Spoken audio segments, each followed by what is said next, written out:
Hello दोस्तों, आप सभी लोगों का इस प्लेटफॉर्म पर स्वागत अभिनंदन है। और नमस्कार आप सभी लोगों को। फटाफट आप सभी लोग क्लास में जुड़ जाएं और जुड़ने के बाद एक कमेंट बॉक्स में कमेंट भी कर दिया करें। ठीक है। अगर आप सभी लोगों को ये क्लासें अच्छी लगती तो भी आप कमेंट कर सकते हैं, और जो भी आपको आगे चाहिए कि इस वीडियो पर अगला वीडियो आप इस टॉपिक पर बनाओ या ये सब्जेक्ट पढ़ा दो, तो वो भी आप कमेंट कर दिया करें।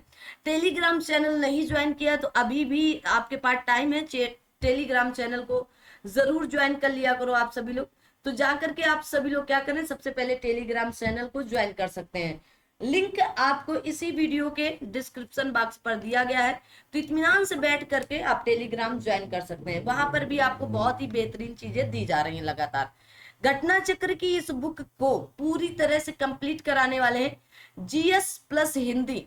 तो एकदम आपको मेरी तरफ से मिलने वाला है। मैथ और रीजनिंग के लिए भी मैं बहुत जल्द आप सभी के समक्ष कुछ ना कुछ करने वाली हूँ, ताकि आप लोगों को फ्री ही वो चीजें दी जा सके और अपने कंधों पर आप सितारे लगा सकें। ठीक है, स्टार लगा सकें। तो यूपीएसआई की 4,543 या 4,543 पोस्ट के लिए, 4,543 पोस्ट के लिए एक पोस्ट आपकी है, तो 4,543 की जगह 4,542 ही लिखें। अपनी एक पोस्ट को अपने नाम रिजर्व कर लीजिएगा। ठीक है, तो इतनी मेहनत करिएगा ना कि आपकी एक सीट आपके लिए सुनिश्चित रखी रहे। तो आइए शुरू करते हैं। आज की इस क्लास में हम लोग इकोनॉमिक्स देखने वाले हैं। इकोनॉमिक्स से अच्छे खासे क्वेश्चन आते हैं। तो आपको इकोनॉमिक्स का प्रीवियस ईयर क्वेश्चन और साथ में आपको करना क्या है कि करंट से रिलेट करके ले लेना है। तो करंट वाली चीजें जब लास्ट में हम करंट की क्लास लेंगे तो वहां पर भी बहुत सी चीजें हम आपको क्लियर कर देंगे। इकोनॉमिक्स जैसे बजट वगैरह हो गया, ये करंट वाली चीजों से अपडेट होकर अब पहले ये निश्चित हो कि एग्जाम कब होने वाला है ना। जैसे ही एग्जाम डेट आ जाए तो हम लोगों को क्योंकि लगभग आपको 40 दिन पहले पता हो जाएगा कि एग्जाम कब होगा। ठीक है, लगभग 40 से 50 दिन पहले यह बता दिया जाता है कि एग्जाम अब होगा। ठीक है, तो उसी बीच में करंट अफेयर, तब तक आप सभी लोग जितना भी कुछ पढ़ाया जा रहा है, दिखाया जा रहा है, बताया जा रहा है, वो सारी चीजें आप एकत्रित करके रिवीजन। देखो, ये मायने नहीं रखता है कि आपने पढ़ा कितना है, मायने ये रखता है कि आपने रिवीजन कितना किया है। ठीक है, अगर एक बुक को आपने 2 बार पढ़ लिया तो ये 2 बार कोई रिवीजन नहीं है। जितनी बार आप पढ़ सकें, लोग उस बुक को कहेंगे मैंने पढ़ तो बहुत बार लिया है, लेकिन रिवीजन, ओरिजिनल जो रिवीजन होता है वो कितनी बार किया है आपने। तो रिवीजन मोस्ट इंपॉर्टेंट होता है। ठीक है, तो आइए आज की क्लास को शुरू करते हैं। ये आपके उप निरीक्षक नागरिक पुलिस से संबंधित, मतलब आपके एसआई से संबंधित हल प्रश्न पत्र है, जो 2001 से लेकर 2021 तक के हैं, और 85 इसमें है हल प्रश्न पत्र दिए गए। मौन मंत्र युक्त है भाई, है ना। तो आप सभी लोग इस बुक से परिचित हैं, इस प्लेटफॉर्म से परिचित हैं और इस पब्लिकेशन से भी परिचित है। यूपी ट्रिपल एससी पेट के लिए जितना भी कुछ पढ़ाया गया था भाई, जीएस और हिंदी की गारंटी मैंने दी थी और वो मैंने फंसाया भी है। अब आइए यूपीएसआई में अभी जीएस और हिंदी की ही गारंटी दे रहे हैं, और फिर कह रहे हैं आपके कि हिंदी जब शुरू करेंगे पहले जीएस खत्म कर लेने दीजिएगा। तो हिंदी आपके 40 क्वेश्चन आने हैं और 100 नंबर के आने हैं। तो वो सच कह रहे हैं, आपको थ्योरी भी पढ़ाएंगे, अलग से पढ़ाएंगे। इस बुक के अलावा भी चीजें हम आपको देने वाले हैं। घटना चक्र की कई बुकें निकली हैं यूपीएसआई के लिए, उन बुकों को भी इस प्लेटफॉर्म पर लेकर आने वाले हैं। तो देखना ना भूलना इस क्लास को। तो आइए शुरू करते हैं आपका। तो इकोनॉमिक्स की क्लास है, तो आइए डायरेक्ट चलते हैं इकोनॉमिक्स की तरफ। और ये है अर्थशास्त्र। क्या है अर्थशास्त्र? सबसे पहले हम लोग 1991-92 से लेकर 2021 तक की कहानी इस पर है। कौन सा पेपर कैसे, कौन सा प्रश्न कैसे पूछा गया, कैसे नहीं पूछा गया, वो सारी चीजें हम लोग यहाँ पर देख लेते हैं। तो थोड़ा सा बड़ा करते हैं ताकि आप यहाँ पर अच्छे से बेहतरीन तरीके से देख सकें। जिसमें पहले कहा गया राष्ट्रीय आय, फिर कृषि एवं समृद्धि क्षेत्र, कृषि कहा गया खाद्य फसल एवं उत्पाद, फिर इसके बाद आपसे कहा गया उद्योग क्षेत्र, तृतीय क्षेत्र या सेवाएं, पंचवर्षीय योजनाओं से संबंधित प्रश्न पूछे गए, रोजगार एवं कल्याण योजनाएं, गरीबी और बेरोजगारी से प्रश्न पूछे गए, मुद्रा एवं बैंकिंग से प्रश्न, मुद्रा एवं बैंकिंग कहा गया, वाणिज्य एवं व्यापार से प्रश्न, प्रत्यक्ष विदेशी व्यापार से प्रश्न, बजट से प्रश्न। मैंने जैसे कहा कि 2025-26 का बजट या एग्जाम डेट आने से पहले करंट अफेयर आपको पूरी तरह से पढ़ाई जाएगी। फिर उसके बाद विविध और कुल प्रश्नों की संख्या लगभग आपकी कितनी है, 258 है। कितनी है, 258 है। ठीक है, आ जाओ भाई। तो एक एक करके हम लोग शुरू करते हैं। अब आप अपनी स्क्रीन पर और आप कॉपी पेन लेकर बैठ जाएं, साथ में जो चीजें नहीं आ रही उनको लिखने का या समझने का प्रयास करना, और जो चीजें आ रही हैं उन्हें आप देखते चलना। देखो ये होता है रिवीजन करने का तरीका। ठीक है, सबसे पहले आपको करना क्या है, जो चीजें आ रही तो ठीक है, कोई दिक्कत ही नहीं, जो चीजें नहीं आ रही उन्हें लिखते चलना। आइए, पहला प्रश्न राष्ट्रीय आय से संबंधित है। सकल कुल आय की गणना में आय के कितने मध्य शीर्ष होते हैं, तो 6, 5, 3, 4, तो आप कहेंगे कितने होते हैं, 5 होते हैं। कितने, 5 होते हैं। आइए देखते हैं, कहा गया आय के 5 मदों के तहत दी गई आय को जोड़ने के बाद प्राप्त राशि को सकल कुल आय या आपके क्रॉस टोटल इनकम कहा जाता है। सकल कुल आय की गणना में आय के 5 मद होते हैं। एक देश का सकल घरेलू उत्पाद या जीडीपी तेजी के दौरान बढ़ जाता है और मंदी के दौरान घट जाता है। याद कर लो, एकदम एक लाइन की बात है। कहा गया अगस्त 2015 तक उपलब्ध आंकड़ों के अनुसार नई दिल्ली को निवल राज्य घरेलू उत्पाद में पहले स्थान पर रखा गया है। किस पे, पहले स्थान पर रखा गया है। आगे आते हैं और अगले प्रश्न की तरफ हम लोग बढ़ते हैं, देखते हैं। कहा गया कृषि और समृद्ध क्षेत्र से संबंधित, तो पहला टॉपिक इसमें आता है कृषि से।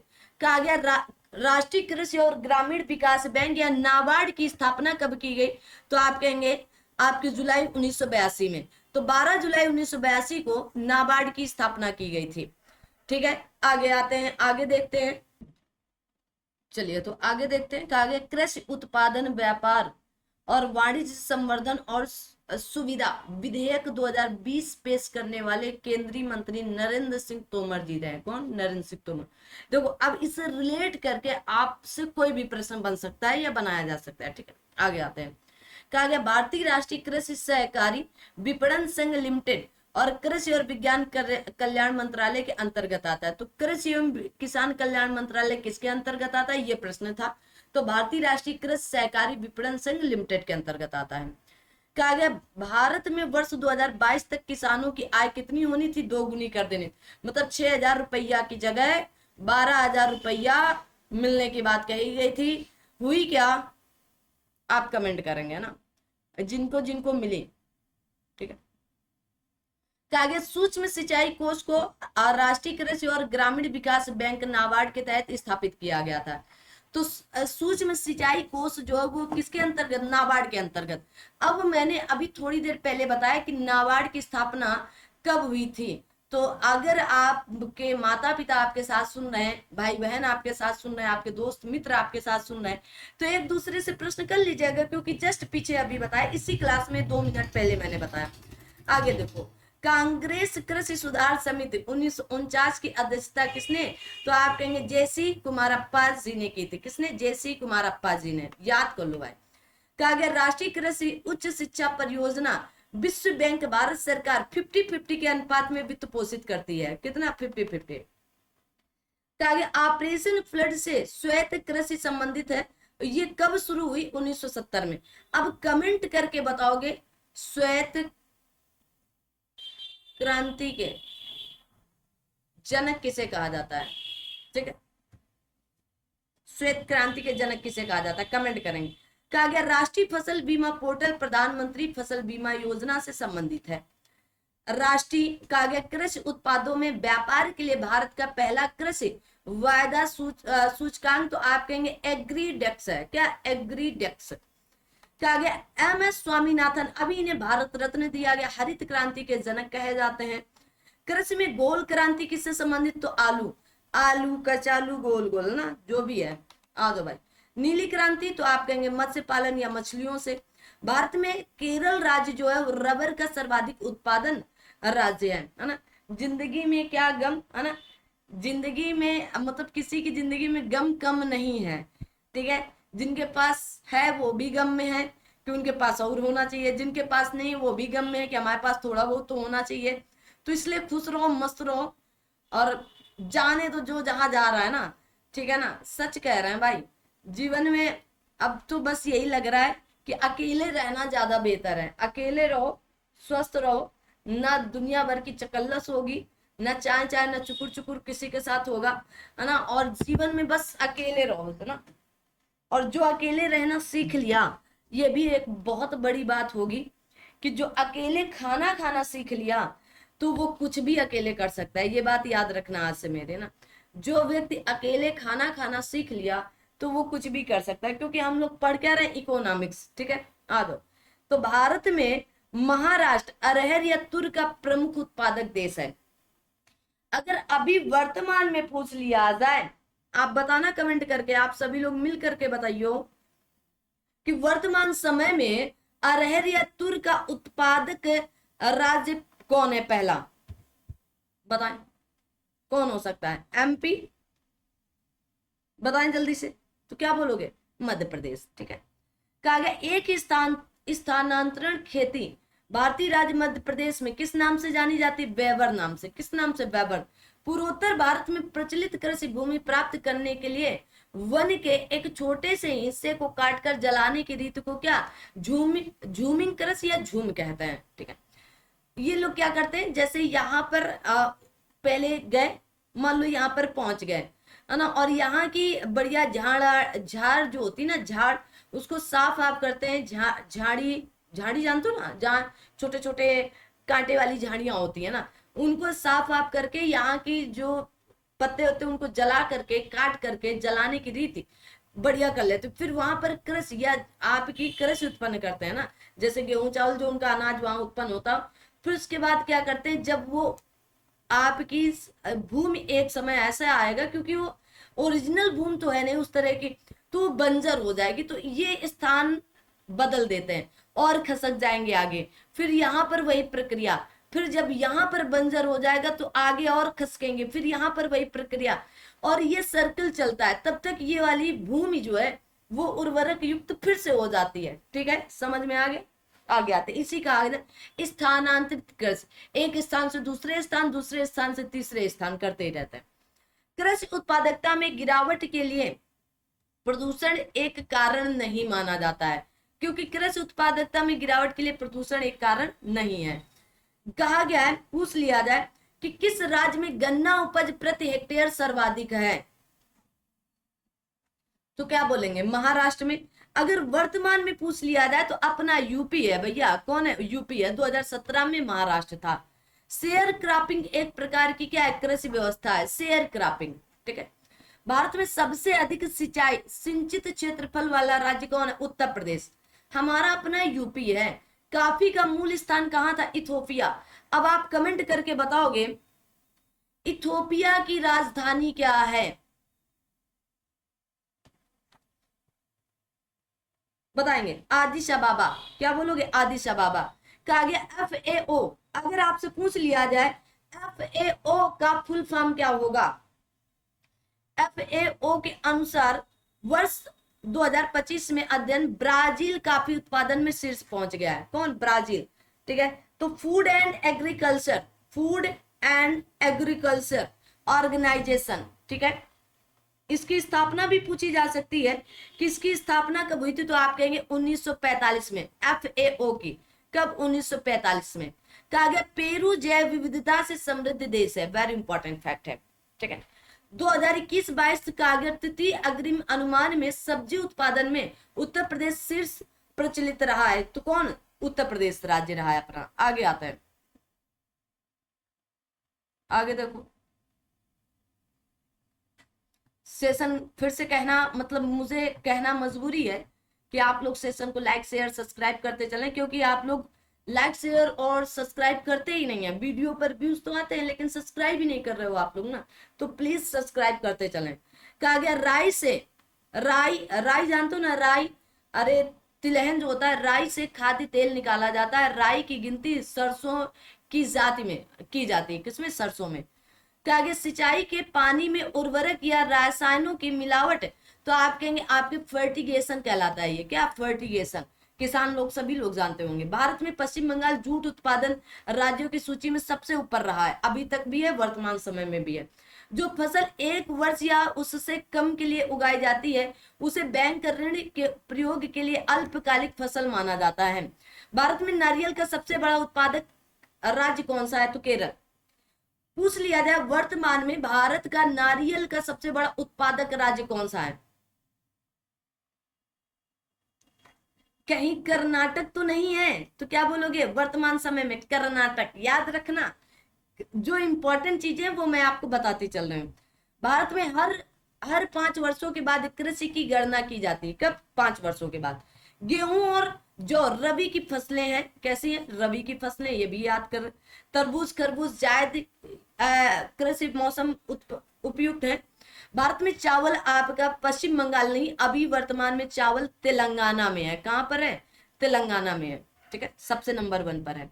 भारत में शून्य बजट प्राकृतिक खेती की अवधारणा को सुभाष पोलकर ने प्रोत्साहित किया था। तो याद रखना कि भारत में शून्य बजट प्राकृतिक खेती की अवधारणा किसने? सुभाष पोलकर ने प्रोत्साहित किया। भाई ध्यान से पढ़ना, कहीं ऐसा ना हो कि आप तो क्लासेस लगातार ले रहे हो, एग्जाम हॉल पर बैठ रहे हो, एग्जाम में हमारे पढ़ाए हुए क्वेश्चन भी आ रहे हैं और फिर आपके गलत भी हो रहे हैं। क्यों? क्योंकि आपने एक क्लास को सिर्फ एक बार देखा, कम से कम 2 बार 3 बार पहले नॉर्मल आवाज में देख लें जैसे मैं पढ़ा रही हूँ, दोबारा में आप 1.5 में देख लें, तिबारा में आप 2 में देख लो भाई ना, तो आपके जहन में सारी चीजें बैठ जाएंगी।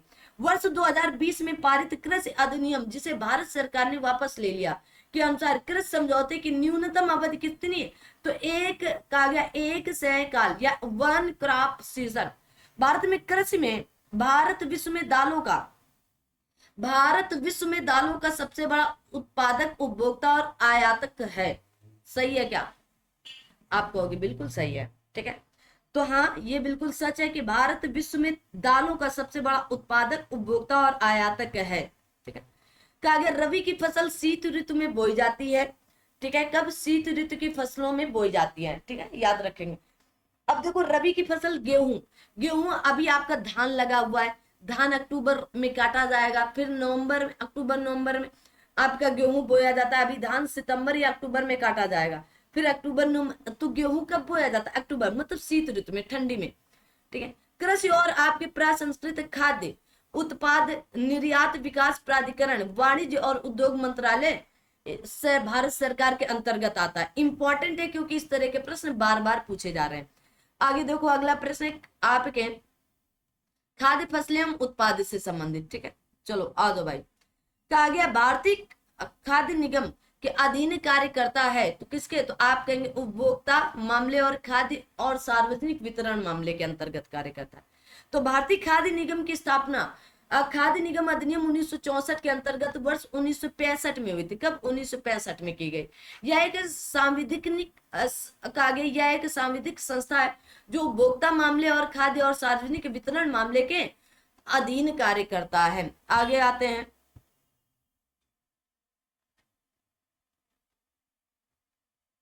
चलिएगा आगे देखें। कहा गया खाद्य हानि और अपशिष्ट मापन और कटौती पर तकनीकी मंच को खाद्य और कृषि संगठन द्वारा लॉन्च किया गया है। आगे देखो, कहा गया भारतीय खाद्य निगम या आपके FCO। अब अगर आपसे पूछ लिया जाए FCO का फुल फॉर्म, उपभोक्ता मामले, खाद्य और सार्वजनिक वितरण मामले के अंतर्गत आता है, तो आप क्या बोलोगे? जल्दी से बताना है आपको, कमेंट करके बताना। अब आता है उद्योग क्षेत्र। किस उद्योग को आधुनिक उद्योग की रीढ़ कहा जाता है? तो आप कहेंगे लौह और इस्पात को कहा जाता है। उद्योग, आधुनिक उद्योग की रीढ़ किसे? लौह और इस्पात को कहा जाता है। कोयला, crude oil, natural gas, petroleum, refinery product, उर्वरक, स्टील, सीमेंट तथा विद्युत को 8 कोर उद्योगों में माना गया। निर्माण 8 कोर उद्योग में शामिल नहीं है, तो कौन सा नहीं शामिल है? निर्माण। तो कोयला, crude oil, natural gas, petroleum, refinery products, उर्वरक, स्टील, सीमेंट तथा विद्युत को याद कर लो, ये 8 कोर उद्योग माने जाते हैं। कहा गया द्वितीय क्षेत्र निर्मित वस्तुओं का उत्पादन करता है। देश में एकमात्र उद्योग वस्तु उद्योग है जो मूल श्रृंखला या कच्चे माल से उत्पादक तक आत्मनिर्भर और पूर्ण है। अब आता है तृतीय क्षेत्रीय सेवाएं, किससे? तृतीय क्षेत्रीय सेवाओं से संबंधित। कहा गया कौन सा क्षेत्र भारत में सबसे बड़ा नियोजक क्षेत्र है? तो भारतीय रेल। कौन सा? भारतीय रेल। कहा गया भारतीय रेल एशिया का सबसे बड़ा रेल नेटवर्क है या विश्व का दूसरा सबसे बड़ा रेल नेटवर्क। वर्तमान में लगभग 13,14,992 लाख कर्मचारी रेलवे में कार्यरत है 31 मार्च 2024 के रिपोर्ट के अनुसार। अतः भारत का सबसे बड़ा नियोजक क्षेत्र रेलवे ही है। वर्तमान में रेल मंडलों की संख्या 18 हो गई है। कितनी है? तो आप कहेंगे 18 है वर्तमान समय में। ठीक है, आगे आता है। कहा गया पंचवर्षीय योजना से संबंधित आपके क्वेश्चन। किससे? पंचवर्षीय योजना। कहा गया भारत में प्रथम पंचवर्षीय योजना किस वर्ष? तो 1951 में आई थी। कब? 1951 से लेकर 1956 तक चली थी। आगे देखो, सभी लोग सेशन को लाइक शेयर करते चलेंगे अपने स्तर तक। देखिए, भारत में पंचवर्षीय योजना वर्ष 1951 में प्रारंभ हुई और इस योजना का कार्यकाल 1951 से लेकर 1956। प्रथम पंचवर्षीय योजना आपके हैराल्ड डोमर मॉडल पर आधारित है। इस योजना का मुख्य उद्देश्य प्राथमिक क्षेत्र या कृषि क्षेत्र का विकास करना था। प्रथम पंचवर्षीय योजना में भाखड़ा नागल, दामोदर घाटी एवं हीराकुंड जैसी बहुउद्देशीय नदी घाटी परियोजनाएं चालू की थी। बहुत इंपॉर्टेंट है क्योंकि इसी से प्रश्न पूछ लिया जाता है कौन सी परियोजना नहीं शुरू की गई थी। ठीक है, कहा गया सामुदायिक विकास कार्यक्रम 1952। अभी यूपी ट्रिपल एस पेट में क्वेश्चन आया था। राष्ट्रीय प्रसार सेवा भी प्रथम पंचवर्षीय योजना में प्रारंभ हुई। 12वीं और अंतिम पंचवर्षीय योजना 2012-17 तक जानी थी, जो 2017 में समाप्त हो गई। नहीं भाई, 1 जुलाई 2015 में ही समाप्त, 1 जनवरी 2015 से ही समाप्त कर दी गई, क्योंकि 1 जनवरी 2015 से आपके नीति आयोग आ गया था। आगे देखो, कहा गया गाडगिल सूत्र भारत में राज्य योजनाओं के लिए केंद्रीय सहायता के आवंटन का निर्धारण करने के लिए 1969 में विकसित हुआ था। सूत्र, कहा गया सूत्र को चौथी और पांचवी पंचवर्षीय योजना के दौरान योजना सहायता के विवरण के लिए अपनाया गया है। भारत के आर्थिक विकास के लिए शहरीकरण 11वीं पंचवर्षीय योजना का उद्देश्य था। अब आता है रोजगार एवं कल्याण योजनाएं। ठीक है, रोजगार एवं कल्याण योजनाओं से संबंधित भारत सरकार द्वारा समर्थित एक बचत खाता योजना जो बालिकाओं के माता पिता के लिए लक्षित है। तो आप क्या कहेंगे? सुकन्या समृद्धि योजना। ठीक है, तो सुकन्या समृद्धि योजना भारत सरकार की एक छोटी बचत योजना जो बालिकाओं के माता पिता के लिए लक्षित है। इस योजना को बेटी बचाओ बेटी पढ़ाओ स्कीम 22 जनवरी 2015 को पानीपत हरियाणा से लॉन्च किया गया था। कहां से? पानीपत के हरियाणा से लॉन्च किया गया था। आगे आते हैं। कहा गया अपनी बेटी अपना धन। किसने? अपनी बेटी अपना धन है हरियाणा सरकार द्वारा शुरू की गई एक नगद अंतरण योजना थी, जिसका उद्देश्य था 18 वर्ष से कम आयु की बच्चियों की शादी को टालना और इसके तहत कन्या के अभिभावकों को कन्या की आयु 18 वर्ष के होने पर सरकार की ओर से एक चुकता बांड दिया जाता था, बशर्ते वह उस वक्त अविवाहित हो। क्या हो? मतलब विवाह ना हुआ हो, अविवाहित हो। ठीक है, आगे आता है। आगे देखेंगे, कहा गया आपके मत्स्य पालन सेक्टर के समग्र विकास और प्रबंधन को सूक्ष्म करने के लिए मिशन आपके फिंगरलिंग नामक कार्यक्रम शुरू किया गया। बहुत ज्यादा इंपॉर्टेंट है।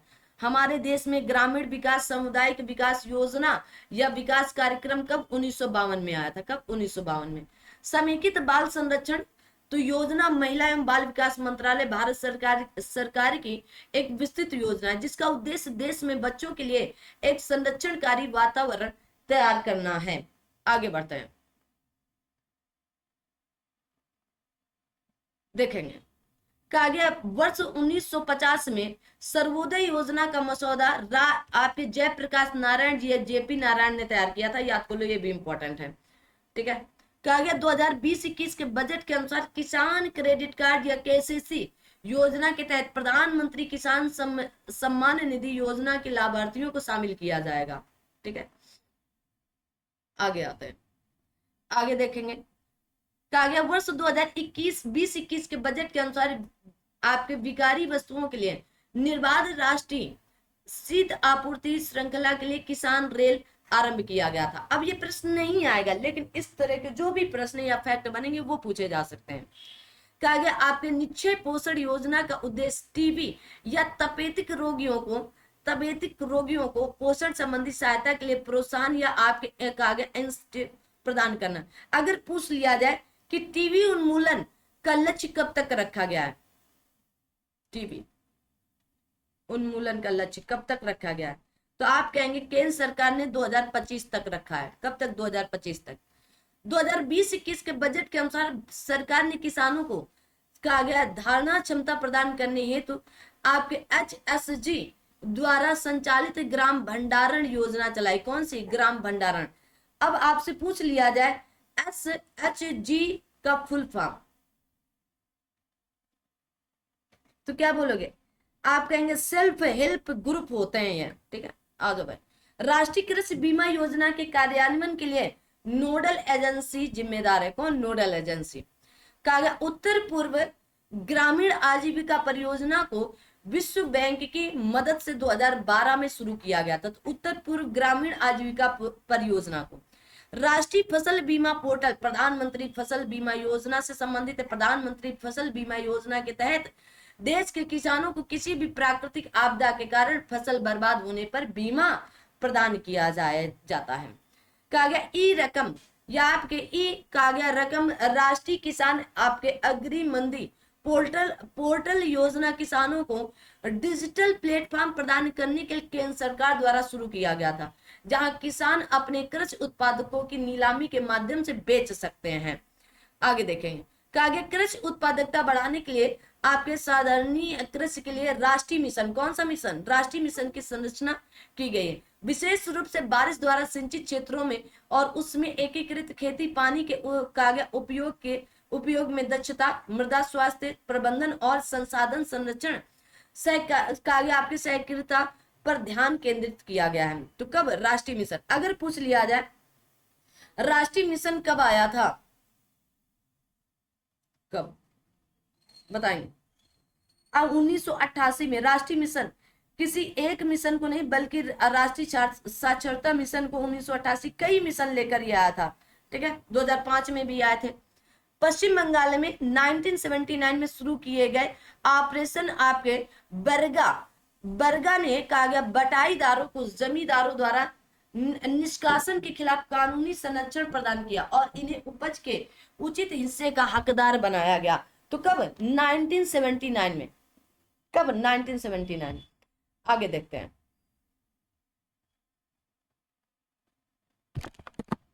देखेंगे आप सभी लोग तब तक सेशन को लाइक शेयर जरूर कर दिया करो। आ जाओ भाई, ये क्वेश्चन तो फिर से आने वाला है और कहा गया है क्वेश्चन मतलब ये क्वेश्चन आगे और कुछ नहीं। चलिए, कहा गया वर्ष 2020 में कृषि अवसंरचना निधि नामक नई योजना शुरुआत की गई, जो वर्ष 2020-21 से लेकर वर्ष 2029-30 तक आपके प्रचालन में रहेगी। इस योजना के अंतर्गत किसानों को 2 करोड़ रुपए तक ऋण 3% ब्याज दर अनुदान देने का प्रावधान करेगा, या प्रावधान है, ठीक है। तो 2 करोड़ रुपए तक का ऋण 3% ब्याज दर अनुदान देने के या प्रावधान करेगा। बहुत ज्यादा इंपॉर्टेंट है। आ दो भाई। कहा गया आपका रायतू साधिकारा संस्था। कौन सा? रायतू साधिकारा संस्था आंध्र प्रदेश से संबंधित है। किससे? आंध्र प्रदेश से। इसके माध्यम से राज्य सरकार ने शून्य बजट प्राकृतिक कृषि कार्यक्रम को लागू किया है, ठीक है। यहां तक की बातें आई समझ में? आ दो भाई। कहा गया किसानों के तेलंगाना राज्य में रायतू बंधु योजना शुरू की गई, ठीक है, ये भी इंपॉर्टेंट है।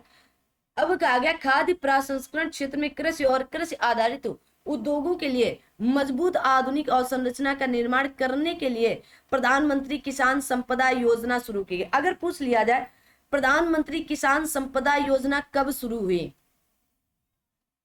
कब शुरू हुई बताएंगे? तो आप क्या बोलोगे? 2017 में आई थी। कब? 2017 में। कहा गया बाजार बहुत पहल योजना एक निर्यात प्रोत्साहन योजना जिसकी परिकल्पना निरंतर आधार पर भारत के निर्यात को बढ़ावा देने के लिए उत्प्रेरक के रूप में कार्य करने के लिए की गई थी। वाणिज्य और उद्योग मंत्रालय, भारत सरकार ने वर्ष 2017 में निर्यात योजना के लिए व्यापार और संरचना का शुभारंभ किया। वाणिज्य एवं उद्योग मंत्रालय स्टार्टअप इंडिया पहल को लागू किया था। ठीक है, कहा गया निर्यात उत्पादन के लिए और रियायती शुल्क दर पर पूंजीगत की आयात के लिए आपके निर्यातोन्मुख पूंजीगत वस्तु योजनाओं को निर्माता को सुविधा प्रदान करती है। इंपॉर्टेंट है। गरीबी एवं बेरोजगारी का ये आलम है आज दुनिया में या अपने भारत पर, क्या आप देख रहे हैं लगातार ना कि लोग आत्महत्याएं भी कर रहे हैं गरीबी और बेरोजगारी के कारण।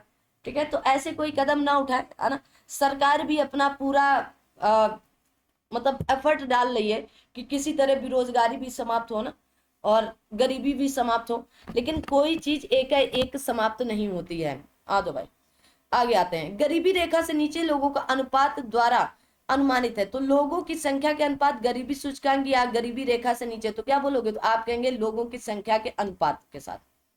कहा गया गरीबी रेखा के नीचे लोगों का अनुपात लोगों की संख्या के अनुपात द्वारा अनुमानित किया जाता है। यह अनुपात ग्रामीण तथा शहरी क्षेत्रों के लिए अलग से दर्शाया जाता है। वर्ष 2012 में गठित रंगराजन कमेटी, ये पूछा जा सकता है कि रंगराजन कमेटी कब गठित की गई? 2012। इन्होंने अपनी रिपोर्ट 2014 में प्रस्तुत की के अनुसार ग्रामीण और शहरी क्षेत्रों में 32 रुपए, तो ग्रामीण में कितने? 32 रुपए और रुपए प्रतिदिन प्रति व्यक्ति या 972 रुपए प्रति माह, और शहरों में 47 रुपए प्रतिदिन, और आप कह सकें तो 45 रुपए, 47 रुपए था शायद, 47 रुपए शहरों में। हाँ, कितना? 47 रुपए प्रतिदिन प्रति व्यक्ति या महीने में 1407 रुपए का उपभोग व्यय करने वाला व्यक्ति गरीबी रेखा से नीचे माना जाएगा। तेंदुलकर कमेटी में यह पैमाना ग्रामीण और शहरी हेतु 26 रुपए प्रति व्यक्ति या 816 रुपए आ गया, और 32 रुपए शहरों के लिए या 1000 रुपए आ चुका है। ठीक है, आप समझ सकते हो।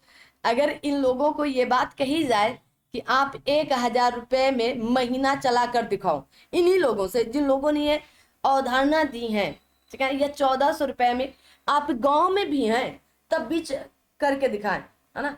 गरीब लोग भी जो होते हैं बेचारे, है ना, उनका भी जीवन यापन कुछ ना कुछ तो खर्चे पानी लगते ही हैं। ठीक है, आ जाओ भाई। कहा गया आबादी संरचनात्मक बेरोजगारी के लिए सबसे कम कारण माना जाता। आबादी, तो संरचनात्मक बेरोजगारी के लिए आबादी कोई कारण नहीं है।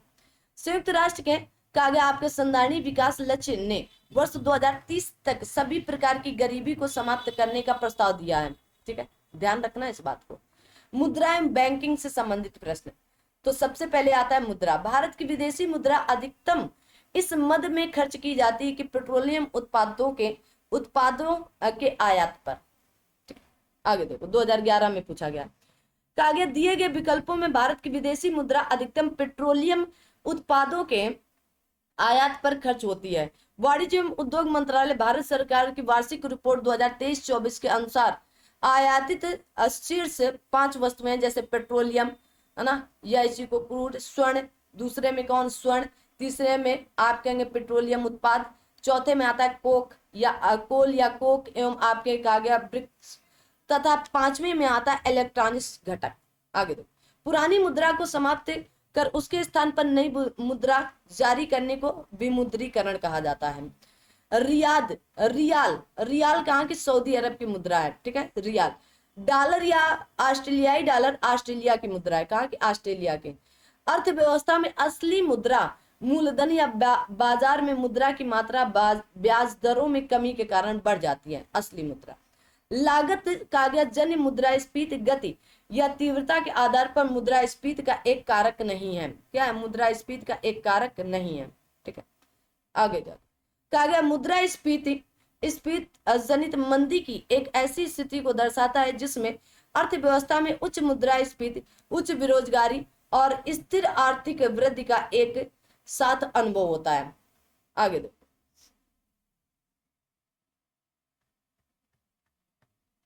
आगे आते हैं।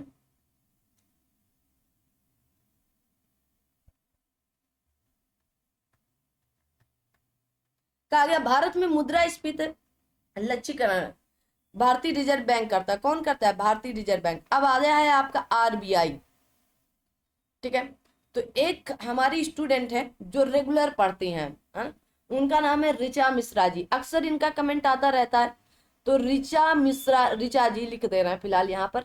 तो ऋचा जी कमेंट करके आप बताओगे कि आरबीआई का गठन कब होता है, आरबीआई मतलब स्थापना कब होती है, आरबीआई के पहले गवर्नर कौन थे, आरबीआई का राष्ट्रीयकरण कब हुआ था, आरबीआई के पहले भारतीय गवर्नर कौन थे, आरबीआई के वर्तमान गवर्नर कौन है। इतने प्रश्नों का 5 प्रश्न है लगभग, इन सब के कमेंट एक कमेंट में आप करके दीजिएगा। आगे आते हैं, कहा गया कोर या मूलभूत मुद्रास्फीति में कहा गया खाद्य और ऊर्जा संबंधित वस्तुएं शामिल नहीं होती, क्योंकि इनकी कीमतों में बहुत अधिक अस्थिरता होती है। आप लोग भी कमेंट करें, रेगुलर कमेंट करें, जो लोग रेगुलर क्लास लेते हैं उनका भी नाम वीडियो पर लिया ही जाएगा। आगे आते हैं, मुद्रास्फीति जनित मंदी घटते वास्तविक सकल घरेलू उत्पाद और बढ़ती कीमत के स्तर का एक संयोजन है। कौन? मुद्रास्फीति जनित मंदी।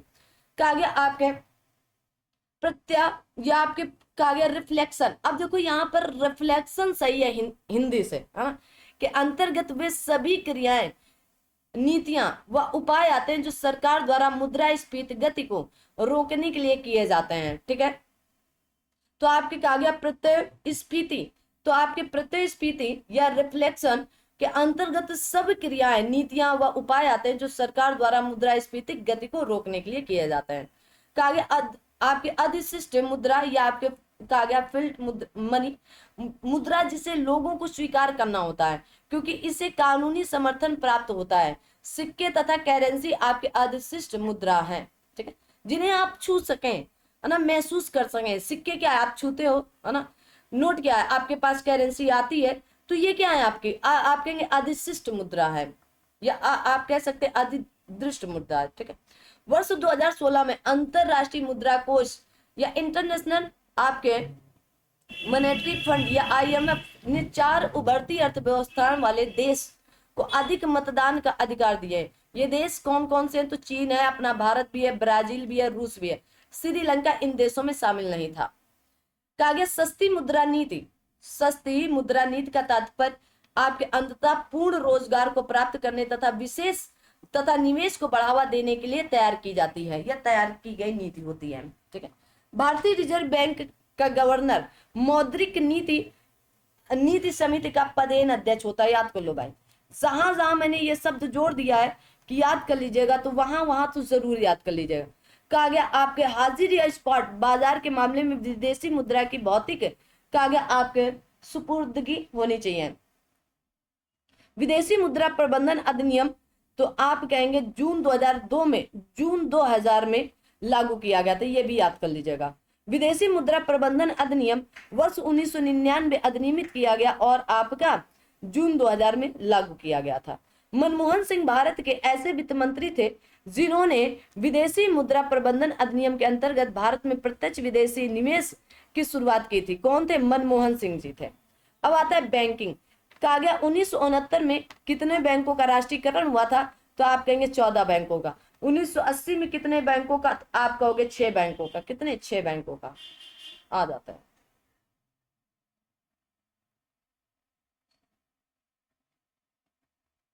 आगे आते हैं,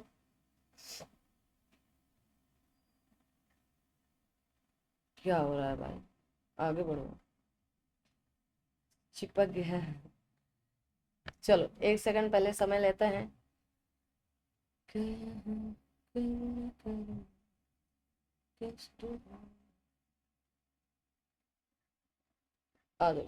कहा गया भारत सरकार 19 जुलाई 1969 को बैंकिंग कंपनीज उद्यमों के अधिकरण तथा हस्तांतरण अध्यादेश के तहत देश के 14 सबसे बड़े व्यापारिक बैंकों का राष्ट्रीयकरण किया गया। पुनः 1980 में 6 और बैंकों का राष्ट्रीयकरण किया गया था। आ जाओ आगे देखो, कहा गया है कि बॉन्ड एक निश्चित अवधि के दौरान भविष्य में वित्तीय लाभ के वादे से संबंधित दस्तावेज होता है।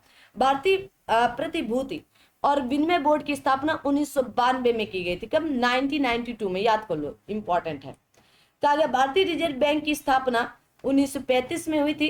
राष्ट्रीय कृषि और विकास बैंक या नाबार्ड की स्थापना मुख्यालय कहाँ पर है, तो कहेंगे मुंबई में है। ठीक है, अब इसकी स्थापना 1982 में हुई थी, 12 जुलाई 1982 को। आगे आता है, कहा गया 2017 में भारतीय महिला बैंक का विलयन भारतीय स्टेट बैंक के साथ कर दिया गया था। बैंक कर्मचारियों द्वारा अन्यायपूर्ण समृद्धिकरण के लिए किए गए कार्य को कहा गया इंटरपोलर फ्रॉड कहा जाता है। ठीक है, तो बैंक कर्मचारियों द्वारा, है ना, हमारी बैंक है ना, हमारे बैंक से जैसे पैसे कट गए तो कौन भाई, बैंक की नजर में ये सब पता होता है कि पैसा कहाँ जा रहा है, उनकी इजाजत के बगैर पैसा कटता नहीं है। अगर वो चाहे तो हमारी जो डिपॉजिट है, जो हम हमारी तरफ से पैसे कट रहे हैं, उसे वो रोक सकता है ना, लेकिन वो लोग रोक ही नहीं पाते, ना रोकते हैं, है ना।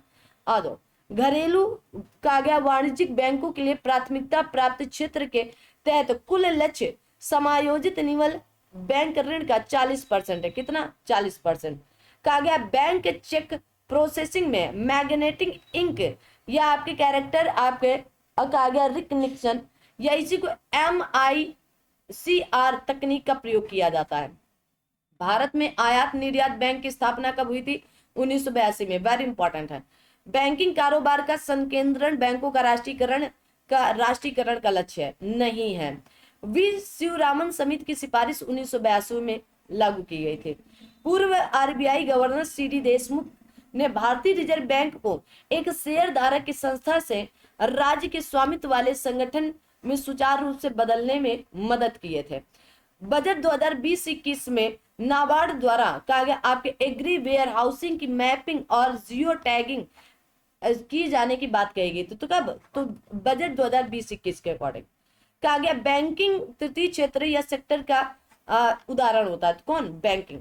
कहा गया पुनर्निर्माण और विकास के लिए अंतरराष्ट्रीय बैंक को सार्वजनिक रूप से विकास बैंक के नाम से जाना जाता है।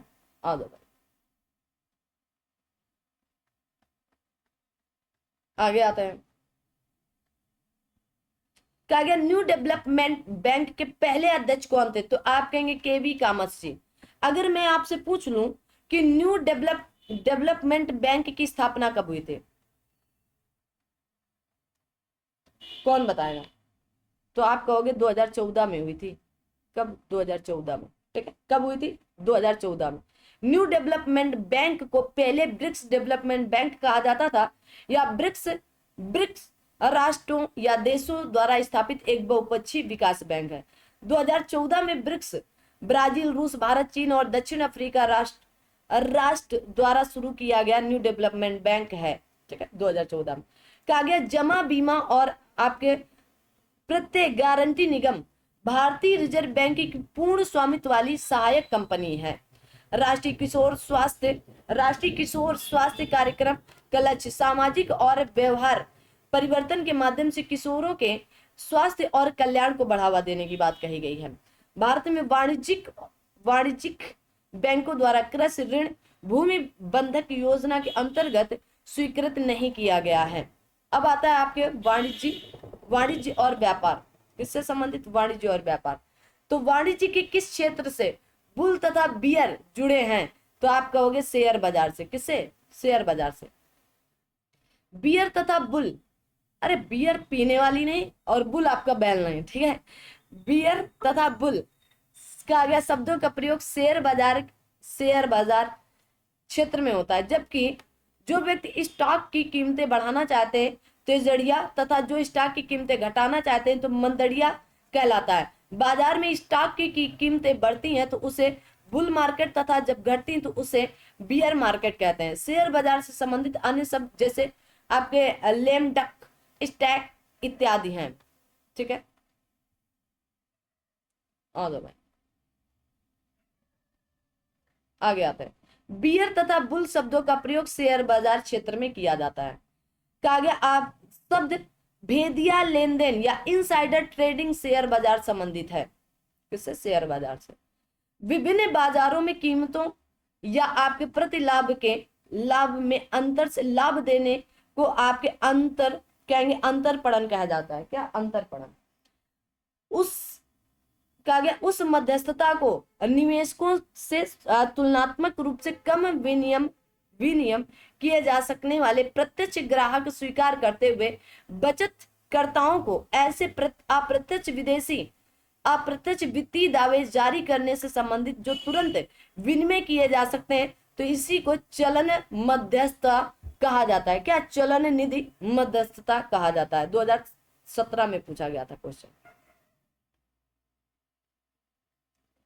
संयुक्त राज्य अमेरिका देश की पूंजी भारतीय पूंजी बाजार कागज चलन निधि के चलाने वाली है। बिना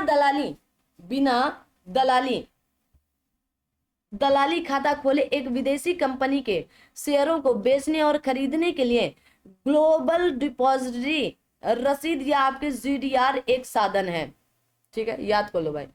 विश्व व्यापार संगठन, अरे कहाँ, विश्व व्यापार संगठन सामान्य परिषद ने क्षेत्रीय व्यापार समझौते को पारदर्शिता स्थापित की। तो विश्व व्यापार संगठन, इसकी स्थापना 1 जनवरी 1995 को अस्तित्व में आता है।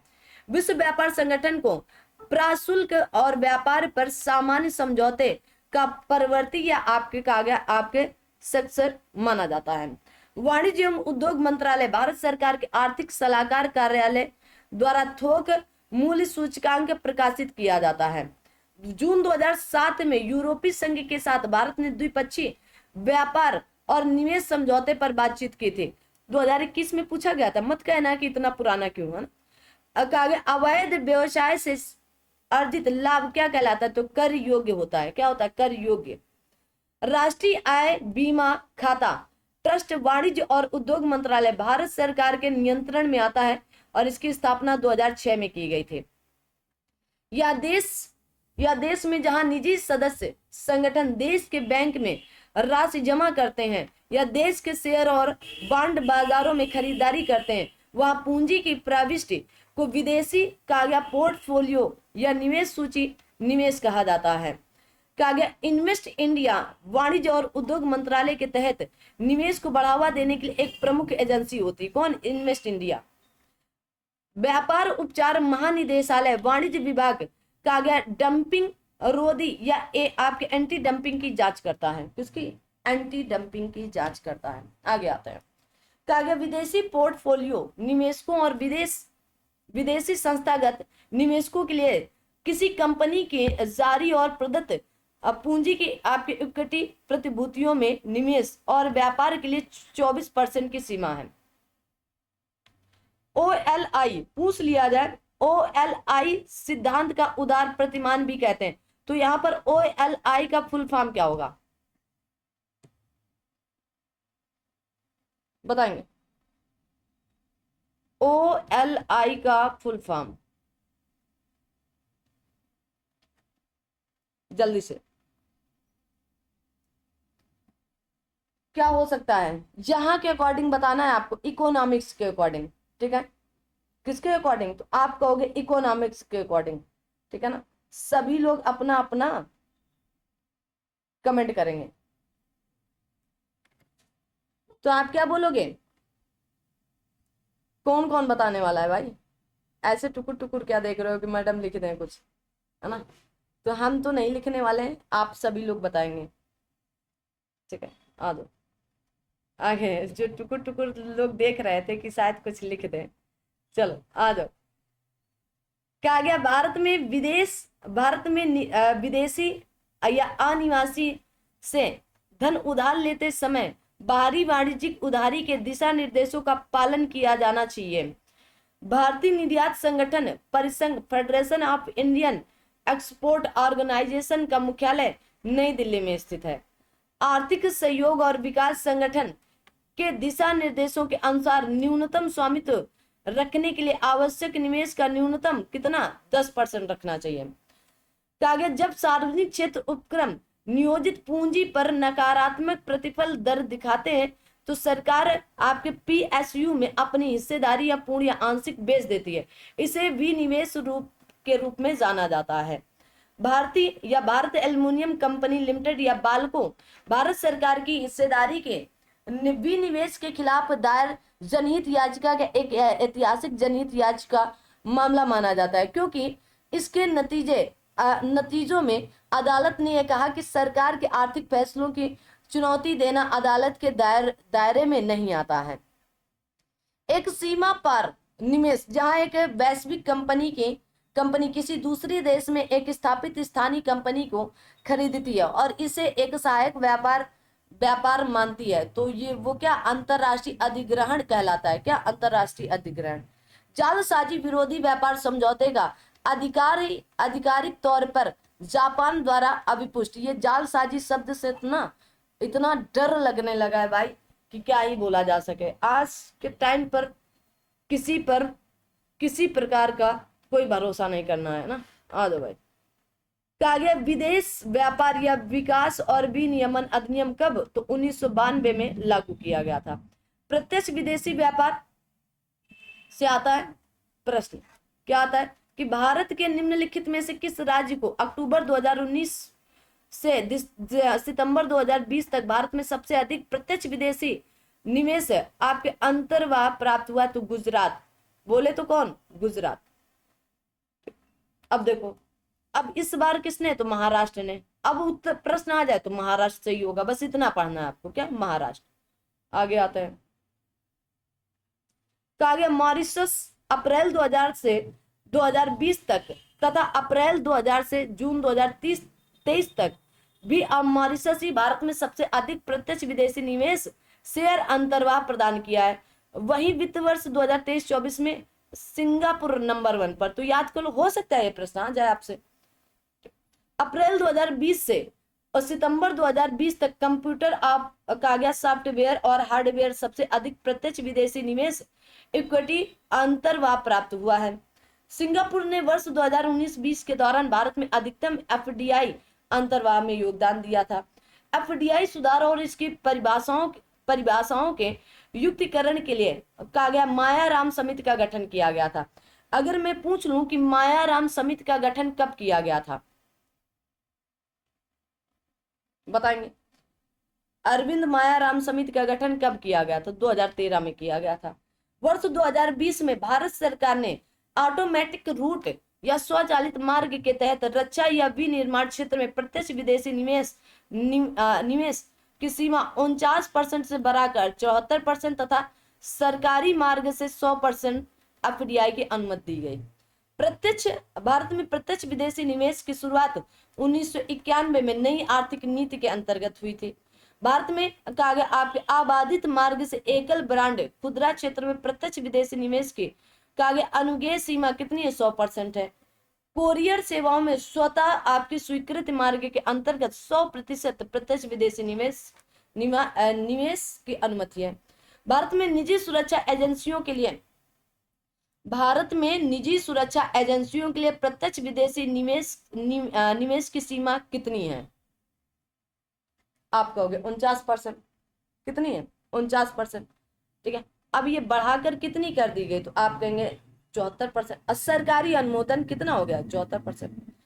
कहा गया कृषि मशीनरी 2000 से लेकर 2014 के दौरान प्रत्यक्ष विदेशी निवेश का प्रवाह कुल निवेश के प्रतिशत के तौर पर 0.16 था। कितना, 0.16 था।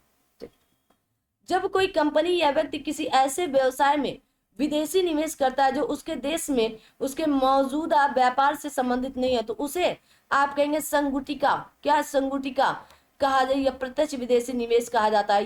इसी को आप कहेंगे कांग्लोमेरेट कहा जाता है। ठीक है, आ दो भाई, कांग्लोमेरेट। वर्ष 2016 में भारत को मॉरिशस से अधिकतम प्रत्यक्ष विदेशी निवेश, वहीं 2023-24 में सिंगापुर। अब आपको याद क्या रखना है, सिंगापुर। आगे आ दो भाई।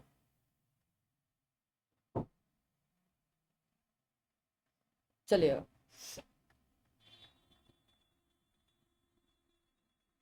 कागज संयुक्त राष्ट्र व्यापार और विकास सम्मेलन क्षेत्रीय और राष्ट्रीय स्तर पर दुनिया भर में विदेशी प्रत्यक्ष निवेश में रुझानों की रिपोर्ट प्रकाशित करता है। तो पूछ लेता है कि कौन प्रकाशित करता है।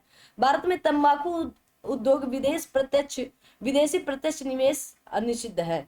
भारत में विदेशी प्रत्यक्ष निवेश के 2 मार्ग उपलब्ध है। कौन कौन, स्वचालित मार्ग और आप कहेंगे सरकारी मार्ग। विदेशी निवेश सुविधा पोर्टल भारत में प्रत्यक्ष विदेशी निवेश को मंजूरी प्रदान करता है या मंजूरी देता है। कहा गया विदेशी संस्थाओं द्वारा शेयर बाजारों में प्रत्यक्ष विदेशी निवेश की सीमा 15% तक बढ़ा दी गई। कितने परसेंट तक? तो आप बोलोगे 15% तक बढ़ा दी गई। ठीक है, आगे देखेंगे क्या गया। रियल आपके एस्टेट प्रत्यक्ष विदेशी निवेश या एफडीआई के लिए एक आर्थिक सहयोग तथा विकास संगठन द्वारा लक्षित लोकप्रिय उद्योग नहीं है। ठीक है, तो रियल एस्टेट चाय बागान भारत में प्रत्यक्ष विदेशी निवेश के तहत प्रतिबंधित नहीं है। भारतीय संस्था के शेयरों का विदेशी संस्था के शेयरों से बदलना विदेशी निवेशकों द्वारा प्रत्यक्ष विदेशी निवेश निधि के संबंध में नीति बनाने के लिए एक स्रोत नहीं है। ठीक है, औद्योगिक नीति एक संवर्धन विभाग देश में प्रत्यक्ष विदेशी निवेश अंतर्वाहों को सुविधाजनक बनाने और बढ़ाने के लिए जिम्मेदार है, इंपॉर्टेंट है। प्रत्यक्ष विदेशी निवेश की निकासी तब शुरू होती है जब व्यापार उदारीकरण और औद्योगिक विनियमन संभव नहीं होता है।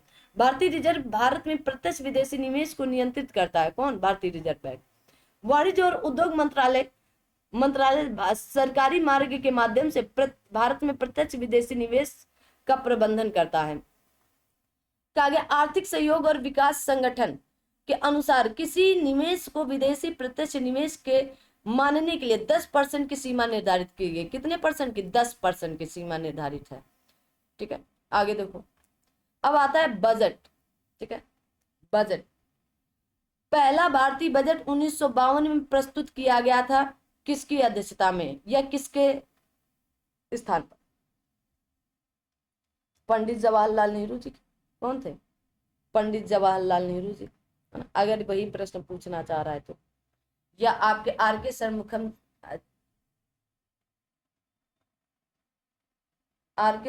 शेट्टी जी है ना, प्रस्तुत किए थे। ठीक, तो यहाँ पर एक क्या मान लिया गया? रुको एक सेकंड, तो इसका अपना नाटक हो जाता है थोड़ी थोड़ी देर में।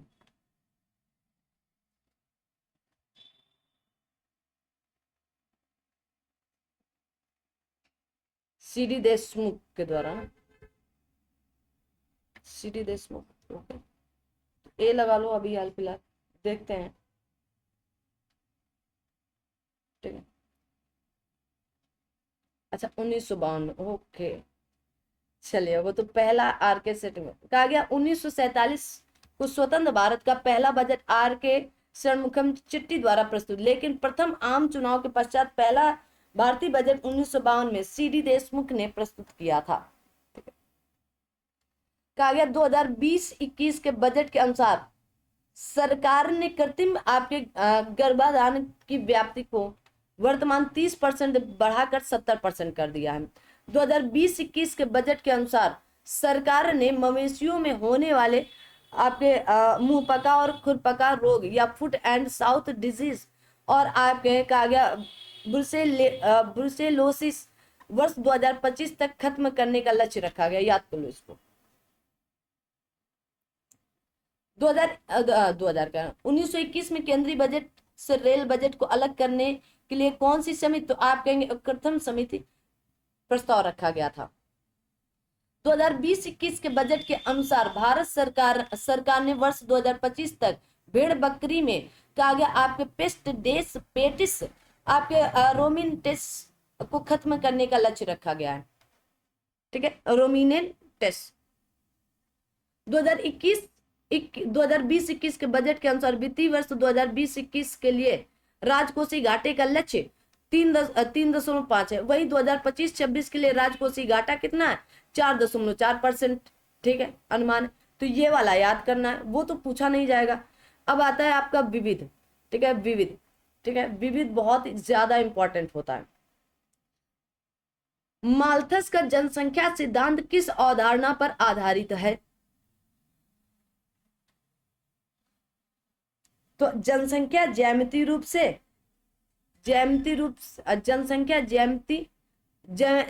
जनसंख्या वृद्धि और अंक गणितीय खाते आपूर्ति रूप में। तो यही सही है, ऑप्शन नंबर ए। ठीक है, सही होना चाहिए। हाँ, कहा गया माल्थस का जनसंख्या सिद्धांत ज्यामितीय जनसंख्या वृद्धि और अंक गणितीय खाद्य आपूर्ति वृद्धि पर आधारित है। माल्थस के अनुसार जनसंख्या ज्यामितीय दर जैसे 1 2 3 1 2 4 6 8 16 32 64 128 256 से बढ़ती और इसी तरह रोक नहीं लगाई जाती है किसी तरह, है ना। और 25 वर्षों में दोगुनी हो जाती है। वहीं खाद्य सामग्री अंक गणती 1 2 3 4 5 6 7 8 9 से बढ़ती है। आगे आते हैं, पूरा फैक्ट फैक्ट एकदम भरा है ना। हाँ तो भाई क्वेश्चन है ही नहीं ज्यादा इसमें। कहा गया यदि किसी गतिशील कर्मचारी एक नौकरी से दूसरी नौकरी पूर्व निर्धारित तरीके से बदलता है तो उसे कार्य आपके चक्रानुक्रम कहा जाता है, ठीक है, या जॉब रोटेशन कहा जाता है। विश्व में पेट्रोल की कीमतें कौन तय करता है या निर्धारित ओपेक तय करता है। 1998-99 खाद्य उत्पादन का आकलन 201 मिलियन टन था। 1972 में स्थापित स्वकार्यरत महिला संघ या अहमदाबाद में स्थित दुनिया के सबसे बड़े महिला श्रमिक संघ में से एक है, जो निम्न आय स्वतंत्र रूप से कार्यरत महिला श्रमिकों के अधिकारों को बढ़ावा देता है। औद्योगिकरण और आधारभूत संरचना संबंधित विकास दीर्घकालिक विकास और हमारे विश्व को बदलने के लिए अग्रणी सिद्धांत कहा जाता है। क्या अग्रणी सिद्धांत या सिद्ध हो सकता है, ठीक है। कर एक क्या है, तो कर एक प्रत्यक्ष कर है या टैक्स है। व्यक्तिगत ऋण पर ब्याज आय की गणना के लिए कुल आय में कटौती नहीं होती है। आयकर पर अधिभार पूर्ण रूप से केंद्र सरकार के अंतर्गत है, अतः केंद्र सरकार आय पर कर अधिभार लगाता एकत्रित और आपके प्रतिधारित भी करता है। 2 दशक पुराने या दोहरे कराधान से बचाव समझौते में संशोधन के लिए प्रोटोकॉल या भारत और मॉरिशस के बीच हस्ताक्षरित किया गया था। योजना आयोग की स्थापना कब होती, तो 1950 में की गई थी। योजना आयोग के अंतिम अध्यक्ष कौन थे, तो आप कहेंगे आपके मोन्टेग सिंह अहलूवालिया जी थे। योजना आयोग का पदेन अध्यक्ष भारत का प्रधानमंत्री जो होते वर्तमान में, तो आपके प्रधानमंत्री कौन, तो जब योजना आयोग समाप्त हुई तब भी आपके प्रधानमंत्री नरेंद्र दामोदर दास मोदी जी थे। नीति आयोग वर्ष 1 जनवरी वर्ष 2015 में योजना आयोग के उत्तरवर्ती रूप में स्थापित किए गए थे। नीति आयोग के पदेन अध्यक्ष भी प्रधानमंत्री होते हैं। वर्तमान में नीति आयोग के उपाध्यक्ष सुमन बेरी जी हैं। कहा गया शून्य शुल्क पर चीनी के आयात की अनुमति खुला सामान लाइसेंस नीति के तहत दी जाती है।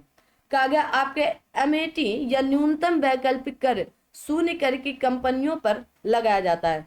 सीमा शुल्क अप्रत्यक्ष कर का उदाहरण है। किसका, अप्रत्यक्ष कर का उदाहरण है।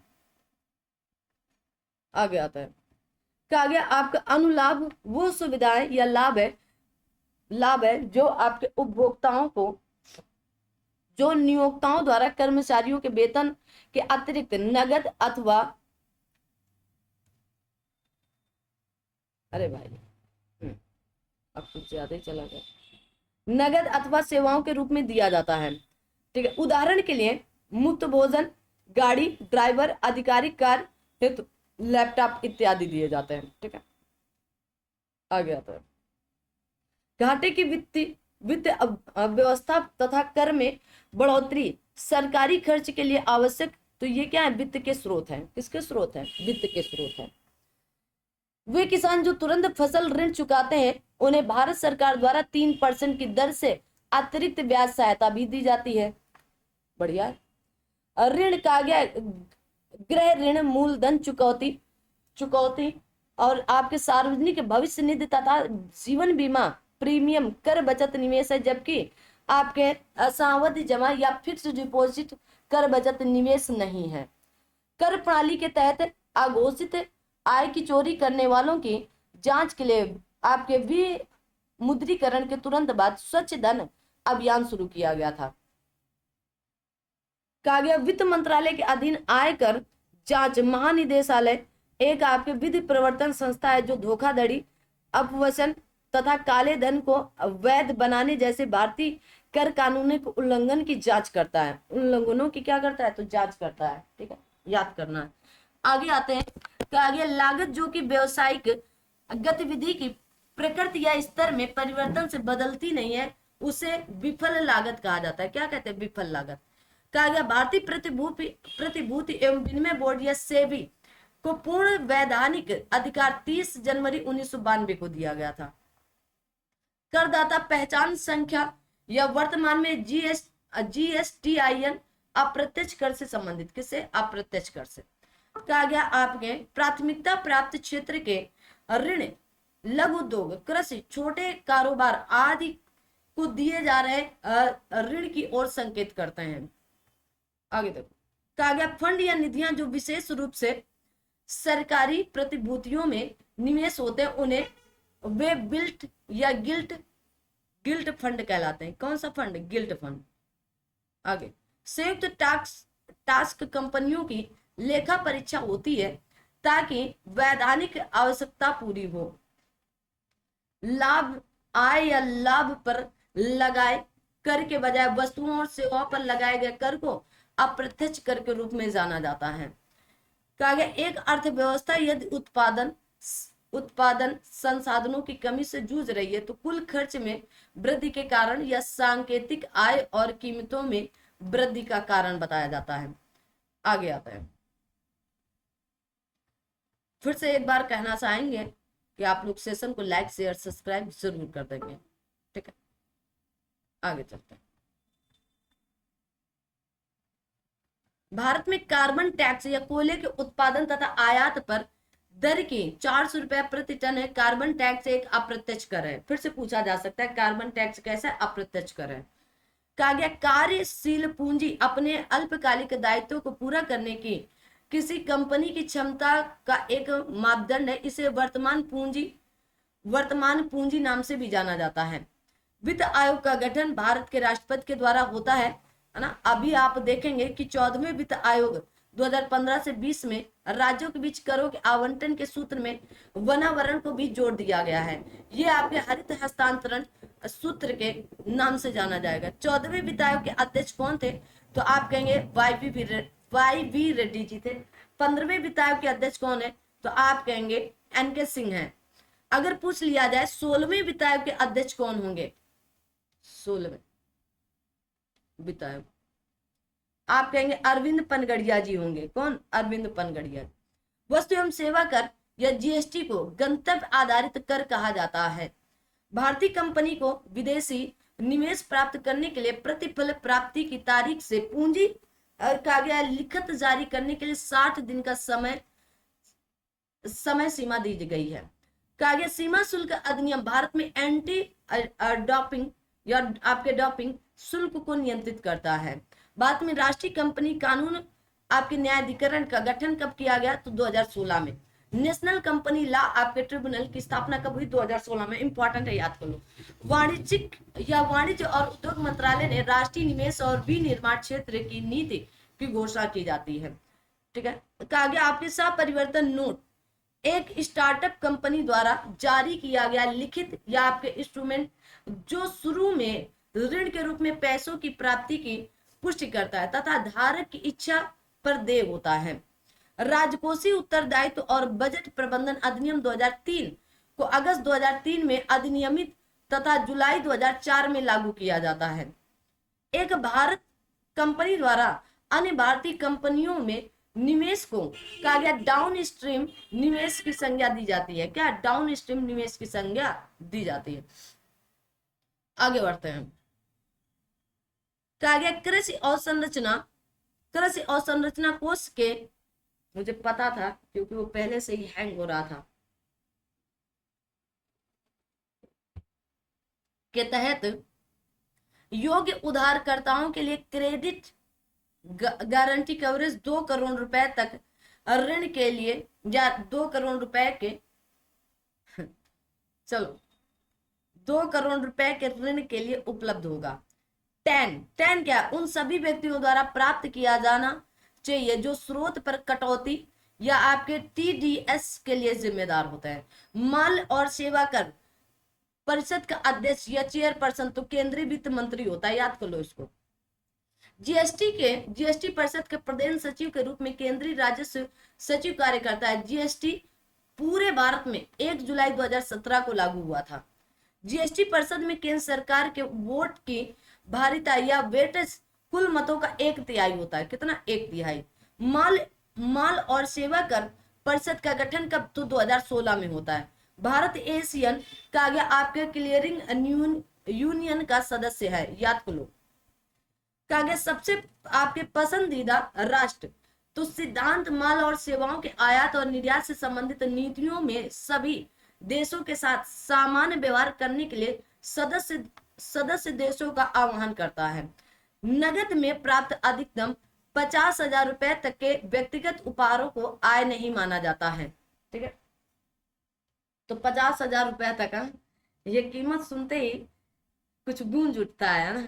आ जाओ भाई, तो कितना 50,000 रुपए तक के व्यक्तिगत उपहारों को आय नहीं माना जाता। आप मुझे 50,000 रुपए तक का उपहार दे सकते हो, कोई दिक्कत वाली बात नहीं है। आयकर की गणना वार्षिक आधार पर की जाती है।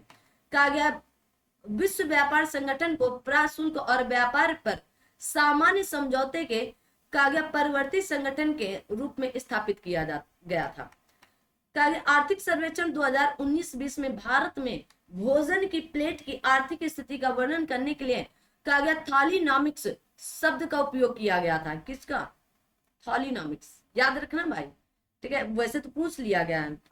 आगे कहा गया आपका ट्रेडमार्क उल्लंघन का अर्थ उत्पादों और सेवाओं पर दूसरों के ट्रेडमार्क का आपका अनधिकृत उपयोग। आगे देखो,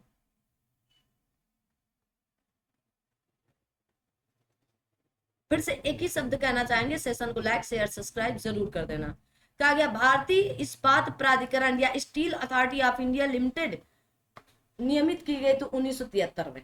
ठीक है, कहा गया 2021-22 के अनुसार वर्ष 2024-25 तक भारत में 5 ट्रिलियन की अर्थव्यवस्था बनाने के लिए अवसंरचना 1.4 ट्रिलियन खर्च करना होगा। कितना? 1.4 ट्रिलियन। कहा गया नेशनल स्टॉक एक्सचेंज की स्थापना के लिए फेरवानी समिति की अनुशंसा की गई थी। औद्योगिक नीति और संवर्धन विभाग कहा गया आपके NRI और निर्यात उन्मुख इकाइयों के प्रस्तावों, पूंजीगत वस्तुओं, उपकरणों के आयात के लिए इक्विटी मुद्दों से संबंधित प्रार्थना पत्रों, पूर्व संचालन या पूर्व निगमन व्यय आदि की जिम्मेदारी संभालता है। कहा गया अनुलाभ या आपके प्रतिलंबित की परिभाषा एक समावेशी परिभाषा है। कैसी? समावेशी परिभाषा है। वेतन या मजदूरी के अलावा किसी पद से जुड़े किसी भी लाभ को अनुलाभ कहा जाता है। कहा गया राष्ट्रीय इलेक्ट्रॉनिक टोल संग्रह कार्यक्रम के तहत फास्टैग भारतीय राष्ट्रीय भुगतान निगम द्वारा विकसित किया गया है। फास्टैग कहा गया प्रत्येक निर्धारण वर्ष में आयकर को प्रासंगिक वित्त अधिनियम द्वारा दी गई कर दरों पर लगाया गया है। कहा गया नई आर्थिक नीति 1991 में भारत सरकार की समाजवादी शाखा को कमजोर किया है। निम्नलिखित में से कौन से प्रधानमंत्री नरसिम्हा राव जी भारत में उदारीकरण, निजीकरण और वैश्वीकरण के लिए जिम्मेदार हैं? तो कौन प्रधानमंत्री थे? नरसिम्हा राव जी। भारत ऊर्जा मॉडलिंग फोरम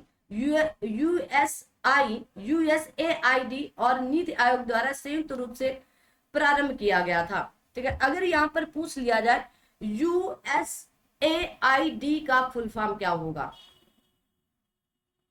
USAID तो आप कहेंगे United states agency for international developments. ठीक है, अब ये थी आपकी इकोनॉमिक्स। ठीक है, अगला नया पार्ट आ जाएगा और वो होगा आपका जनसंख्या और नगरीकरण। ठीक है, जनसंख्या और नगरीकरण से संबंधित है जो आपके समक्ष है, तो इसको आप अगली क्लास में देख लेना। ठीक है, अगली क्लास छोटी सी होगी ये वाली, हर एक चीज अलग अलग ताकि आपको खोजने में दिक्कत ना हो, इसलिए अलग अलग बनाकर हम देने वाले हैं। क्लासेस सब मिलेंगी, उसका टेंशन तो लेना ही नहीं कि क्लासेस मिलेंगी कि नहीं मिलेंगी, क्लासेस सारी मिलने वाली हैं। बस आपको टाइम से क्लासेस ज्वाइन करनी है। ठीक है, आपको हर रोज शाम 5 बजे लगभग क्लास मिल जाती है, और जब जिस दिन क्लास लंबी होती है तो 4 बजे लगा दी जाती है। ठीक है, तो 2 ही टाइम है, एक 5 बजे और एक 4 बजे। तो क्लास लेना और देखना बिल्कुल ना भूलें। इकोनॉमिक्स की जितनी लंबी क्लास होनी थी वो आपको पूर्णतया मैंने दे दिया है। फिर भी अभी तक अगर आपने चैनल को लाइक शेयर सब्सक्राइब नहीं किया है तो कर लीजिएगा, और कमेंट करके जरूर बताया करें क्लास कैसी लगी। मिलते हैं नेक्स्ट वीडियो पर।